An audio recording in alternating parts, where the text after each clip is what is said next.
Good afternoon and welcome to Armageddon Live, Episode 6, Daniel 2 and 7 Parallels, Part 3, on this 5th of April 2020. I'm your host, Daniel Decrypted.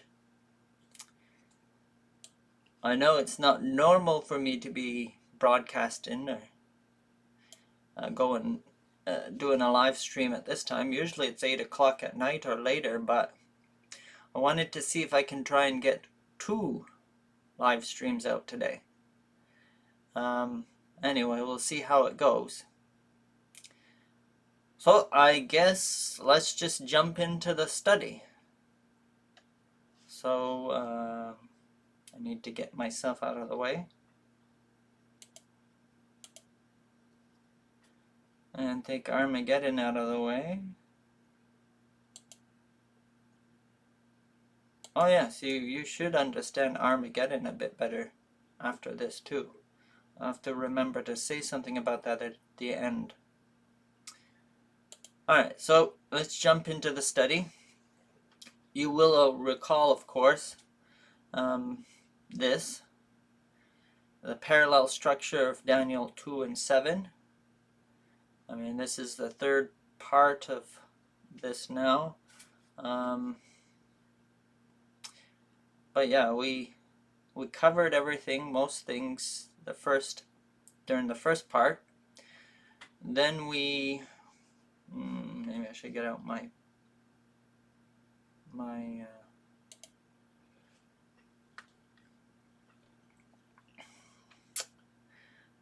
so we covered most of all of this the first time, in the first part. And then last episode we covered this section here. So in other words, the divided part of the fourth kingdom. So what will we be doing today?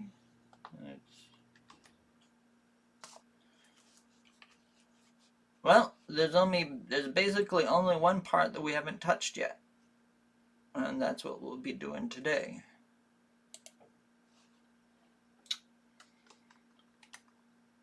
And that is, of course, the fifth kingdom. The church, God's people.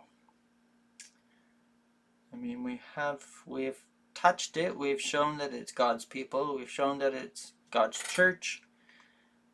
Well, I mean, in the case of the divided kingdom, the fourth kingdom, the divided phase, we've shown that clay and the mouth and the eyes are God's people. But then we go into the heavenly part of that, and of course that's in the future when Christ comes back, or well, that's when humans get to that part. But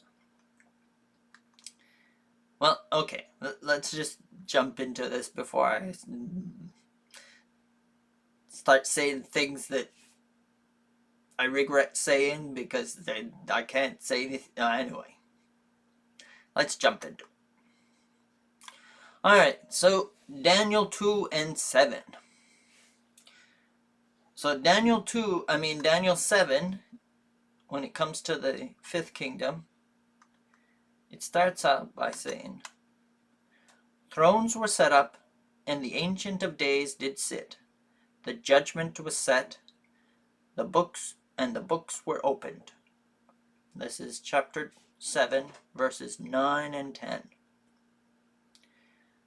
While Daniel 2 gives us a mountain in verse 45, which undergoes a transformation without hands, verse 34 and 45, in other words, supernaturally, to produce a mountain with a stone-sized hole in it, and a stone. And Daniel interprets this to be setting up of a kingdom. All right, that sounds interesting and good and everything, but perhaps you might have some problems with it. So,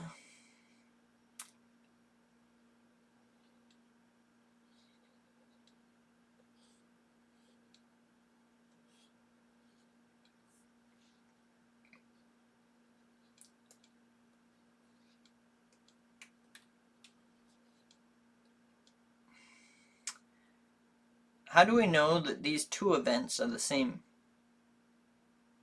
I mean, can we be sure?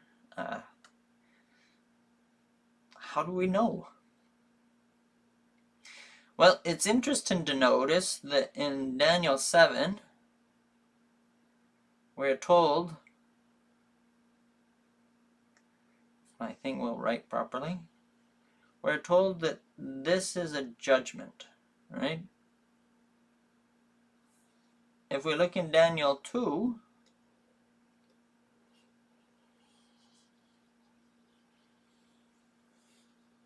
this process that's being defined here, described here, look, it divides, right? It's like there's a testing that's going on, and it's like it's dividing dividing the, yeah, come on, it doesn't want to, I guess my,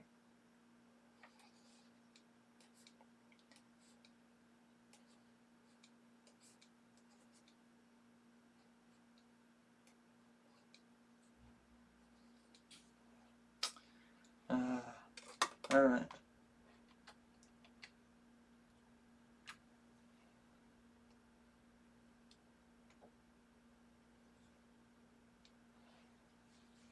I hope you can read that. It's like it's dividing the false.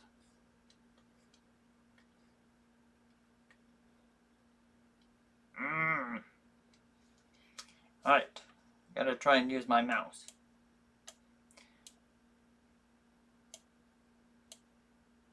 It's almost as if it's dividing the false from the true.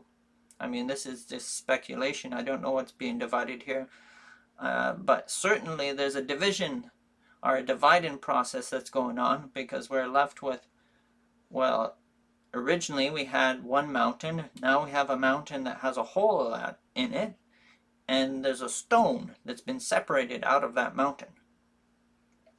That's the first part that seems to imply that these two things are talking about the same thing. The next thing is to notice the Ancient of Days here, sitting on his throne. Obviously, the Ancient of Days he isn't somewhere on the earth. So in other words, we're talking about some sort of heavenly process, or heavenly, well, they call it a judgment. It's a heavenly judgment that's going on. It's not on the earth, and since humans don't have any part in it, it's being conducted by God. Thus, it's a supernatural event. So with those two characteristics, we can see that indeed it would seem that these two things are talking about the same thing.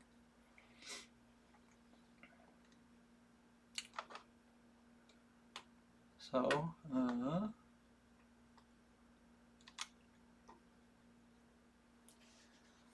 indeed, both of our events seem to be talking about a heavenly judgment, right? It's being run by the Ancient of Days. It's a supernatural event. That is, it's happening without hands. There's no human part or no human involvement in this process. And just like in a judgment, a judgment or a court case happens to to separate the truth from the lies, right? And so we see that there's a separation process that's happening here.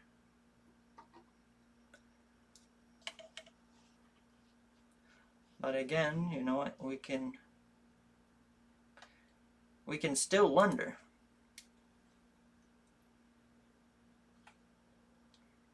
Oops. I'm writing a little too high. We can still wonder, right?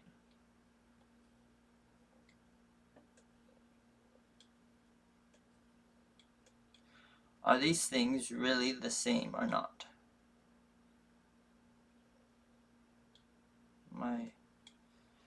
Are they really the same?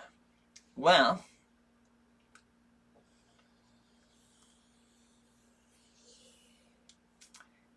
there is more to come still, so maybe there will be more evidence that we will see, or that will be shown. Alright, so going on then.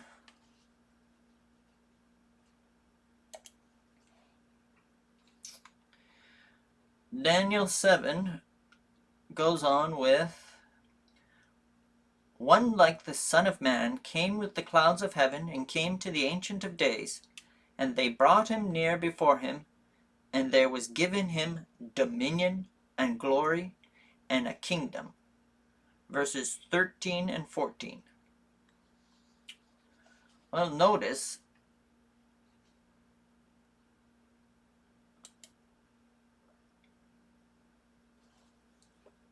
that it mentions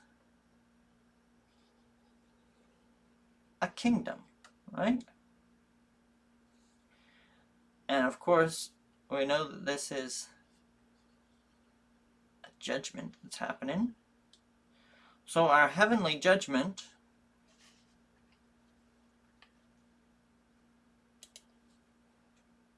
that's not what I'm supposed to be doing. Okay.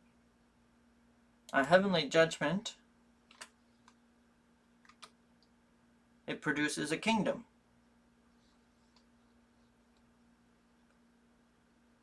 Okay, that's interesting.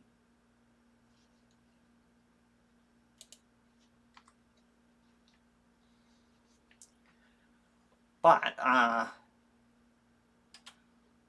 so it's producing a kingdom. Yeah.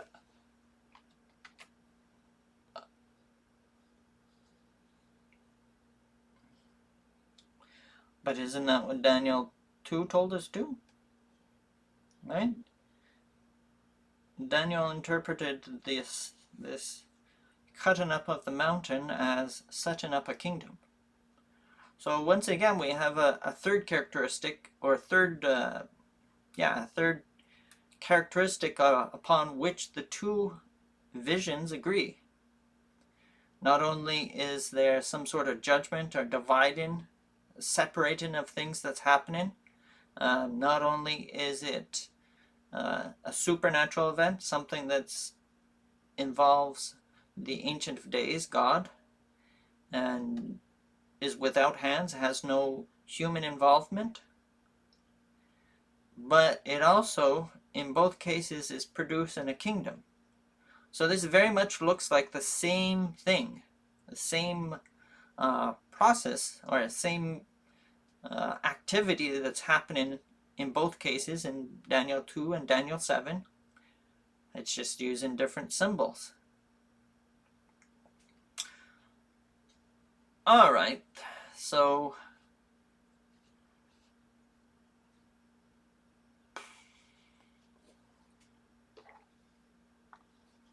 let me clear up my screen here. Alright, so if both of these seem to be talking about the same thing, we could ask,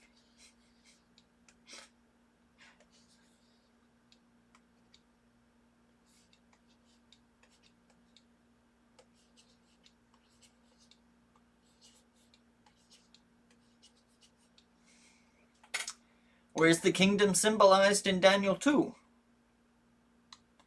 I mean, shouldn't we see a clear symbol of the kingdom in Daniel 2? I mean, do we even know what these mountains and stone and what are these things supposed to represent? But anyway, where's the kingdom? Well, actually, Daniel tells us where what is symbolized, or what symbolizes the kingdom. So it's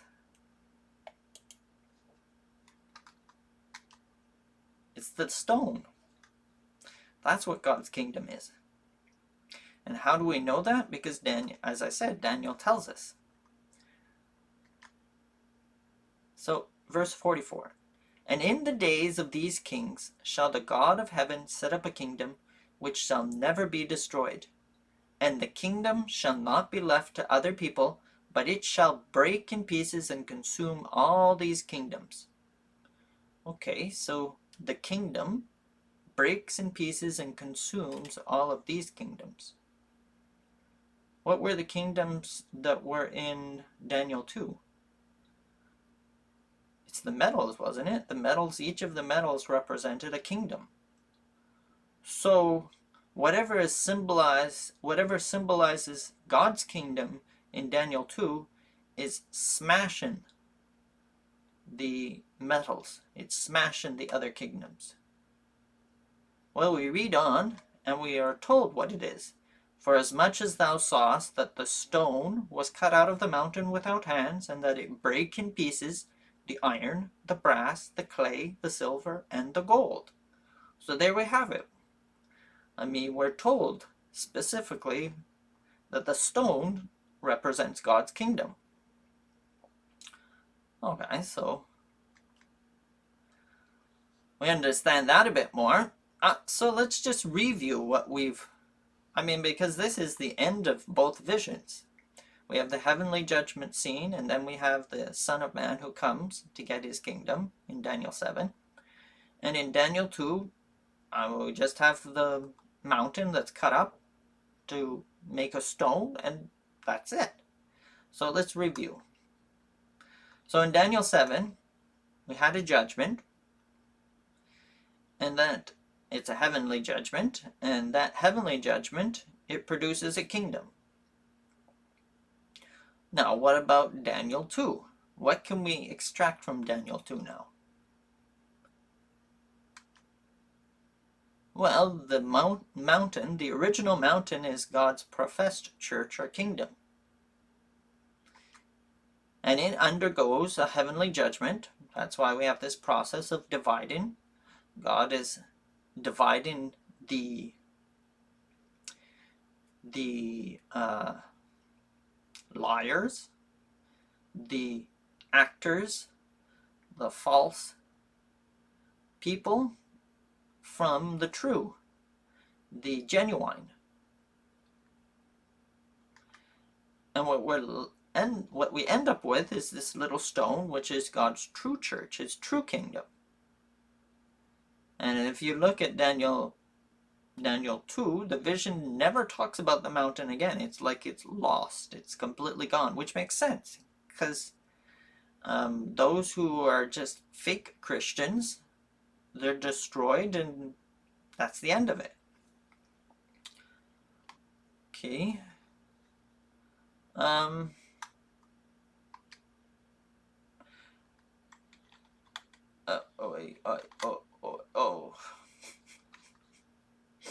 I forgot something.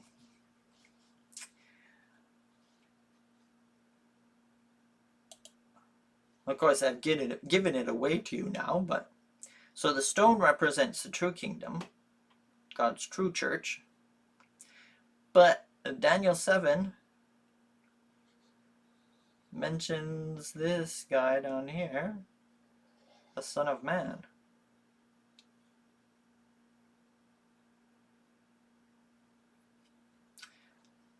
So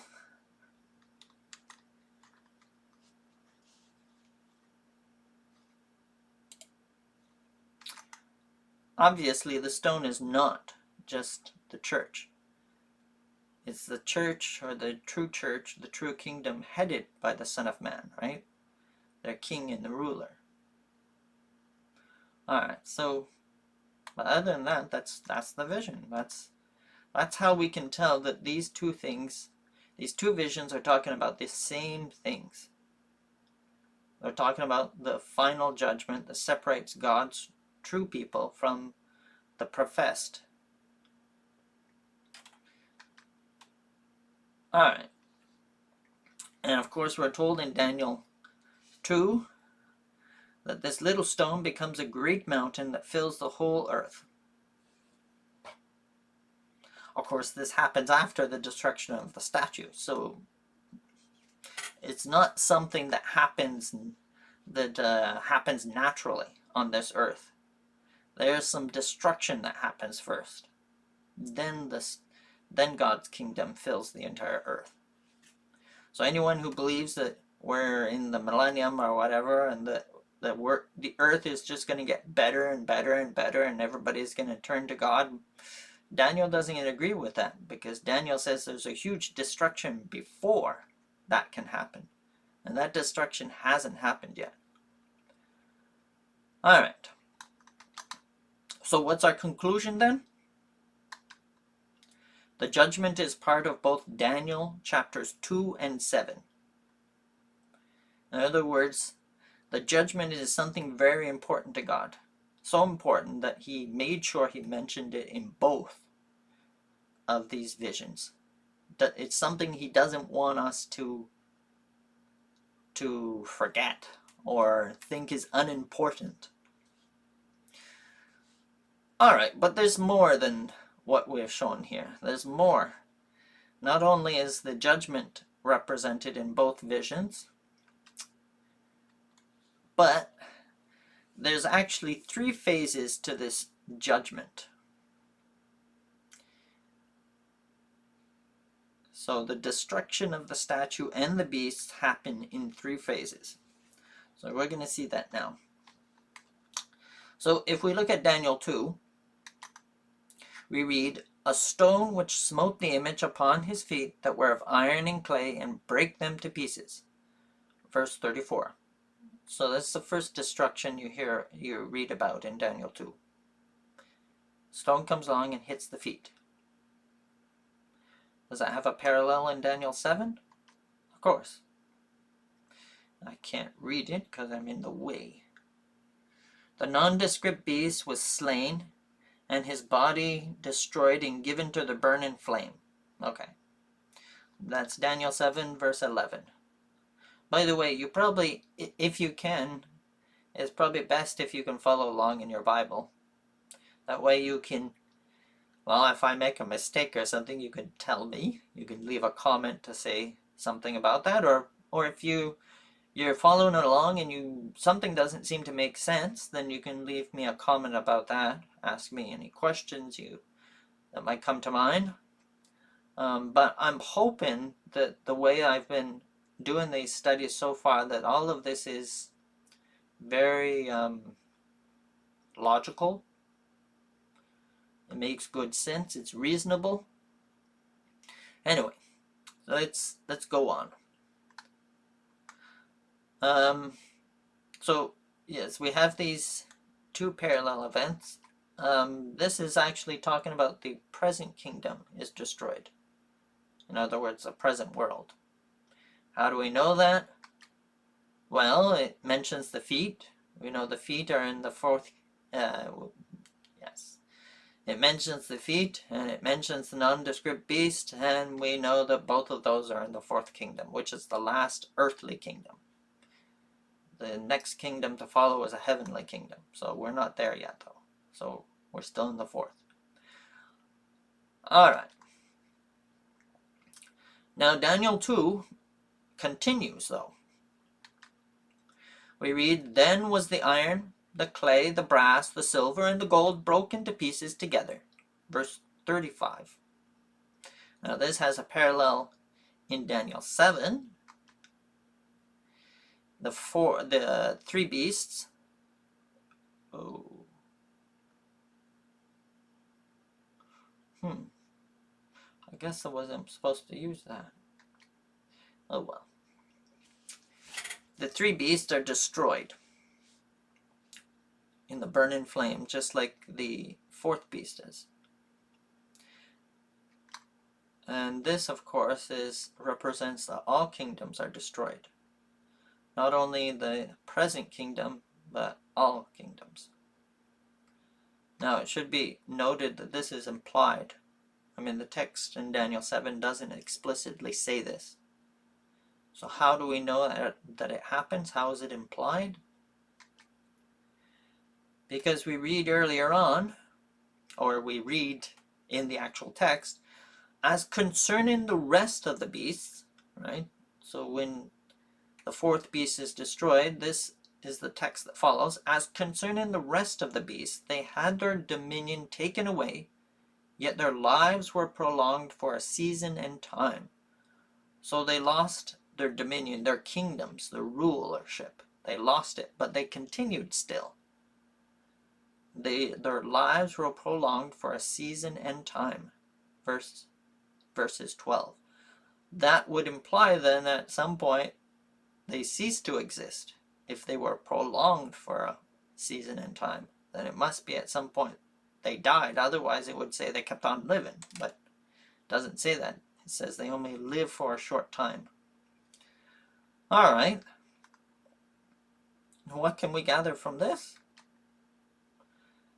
Well, we have 3 periods here. There's actually between these 2 destructions, there's an intervening period between them. Okay, that's something new. I mean, at least from reading Daniel 2, we didn't get that impression that there was some intervening period between the 2 destructions. The destruction of the feet and the destruction of the statue. So that's new. Of course, the question arises, what happens to the statue during this intervening period? Well, notice in our first destruction, the term that is used for the destruction of the feet is break them to pieces. Now, in the Hebrew, that probably is better translated as pulverize. I mean, I think most people know what pulverize means, but in case you don't, pulverize means to turn into powder. So when it says break in pieces, what it's saying is the feet were turned into powder. They were pulverized. Okay. Why is that of use? Well, notice in our second destruction, the destruction of the statue, it says the iron, the clay was broken to pieces. This is once again the same Hebrew. Pulverize. Which means that the statue was turned into powder also. But notice the iron, the clay, that's the feet. I mean, iron might be in the legs, but clay is only in the feet. That brings up a question then, right? If you think about that, the feet are pulverized in verse 34. The feet are pulverized in verse 35. How do you pulverize something a second time? If it's already powder, how do you make it powder again?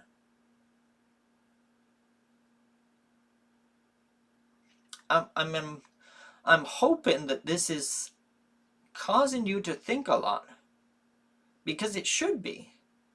I mean, God has written these prophecies to tell us things, but if we don't think about the answers, or we don't think about what he's telling us, then we end up missing a lot in the end. So I hope I'm at least teaching you that you need to really think deeply about prophecy. Well, I mean about God's word in general. We need to think about it deeply. This is not just some popular book that you read it and you get, I don't know, enjoyable feelings from it, and then you just leave it. But prophecy and the Bible are not like normal books. They contain a lot of information, and that information is just not for our enjoyment, but it's for it's for eternal life, right? It's so that we will understand the situation that we are in. And by God's grace, we will understand how to get out of that situation, because God has not left us in the dark about things. He's not left us stranded and lost. He's given us a means of escaping the destruction that is to come upon this world, as indicated in these prophecies. All right, so how do you pulverize a second time? To be able to pulverize a second time implies a prior reforming. I don't know if you've noticed that, but in the picture in the background before was of a statue with feet that were destroyed. There were little bits of pieces all over the place. But now I've changed the picture. The picture is now of a statue that's completely reformed, because that's what happens in the intervening period.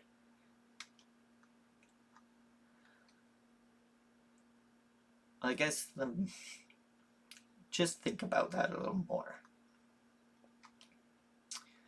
So the middle second of these three phases is the prior kingdoms preserved, then all kingdoms are resurrected. And that's shown symbolically in Daniel 2 by this fact that you have the feet that are being destroyed twice, and not just broken. I mean, if you broke them into pieces and then you broke them into smaller pieces the second time, that would make sense. You wouldn't have to have this prior reforming of the statue in the intervening period. But we're told that this is pulverization that happens. So the feet were turned into powder, and then they are turned into powder again, which means they had to have been remade. Alright, so that is the other thing that Daniel 2 and Daniel 7 reveal to us. So once again, there's these three phases of destruction. The present kingdom, that is the present world, the fourth kingdom, which is our present world, is destroyed. Then there's an intervening period, and sometime during that intervening period, all those who were destroyed previously, that is, all the wicked on this earth, will be resurrected. And they will essentially be resurrected because, I mean, all the previous kingdom, the people are dead. They're in the ground. So this destruction it's talking about is something other than just normal dying. So during that intervening period, everybody is resurrected, including the people in this last kingdom. And then there's a final destruction of everybody. And we're told in the prophecy that this time, when the entire statue is destroyed, that the powder that results from the pulverization is blown away and is never seen again. And I'm looking forward to that, because that means sin will be gone forever. This brokenness in this world will be gone forever, and it will never show itself again. I'm hoping that you see that as also a joyful event, a joyful future that we can look forward to. Of course, I don't want people to think, well, there's this stuff going to happen, and how do I escape it? Prophecy does tell us how to escape it, and of course, that will be revealed in the days to come. For now, this is done.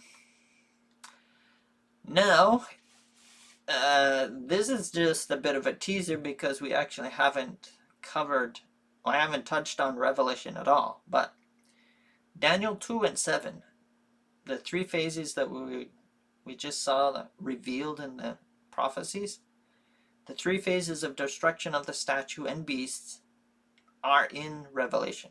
They're also in Revelation. And I have to take some time to figure out exactly how much of Revelation I need to show you before I can show you that. But we're going to start to deal with Revelation a bit more now, because I really see that there's a need to start to connect the two, and there is a lot of connections between Daniel and Revelation.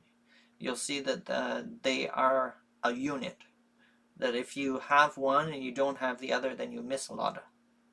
And that implies both ways. If you don't have Daniel, you miss a lot in Revelation, and if you have Revelation, no Daniel, you miss a lot. Okay. If you have Revelation and no Daniel, you miss a lot. If you have Daniel and no Revelation, you miss a lot too. There you go. So, I don't think there was anything else I was supposed to be. Let me take a quick look, but I think I can safely.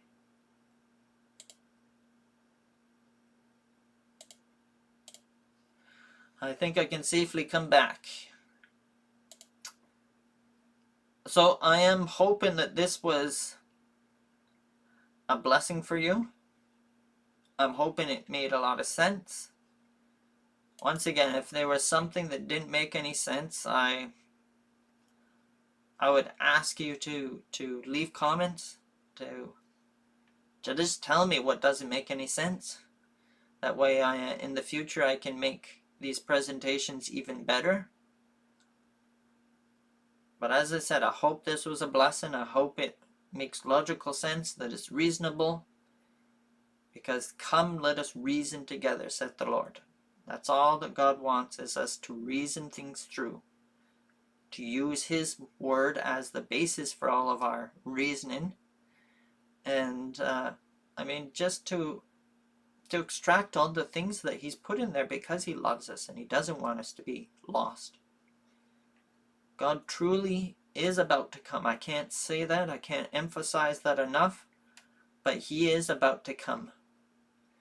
And as I said in the introductions to these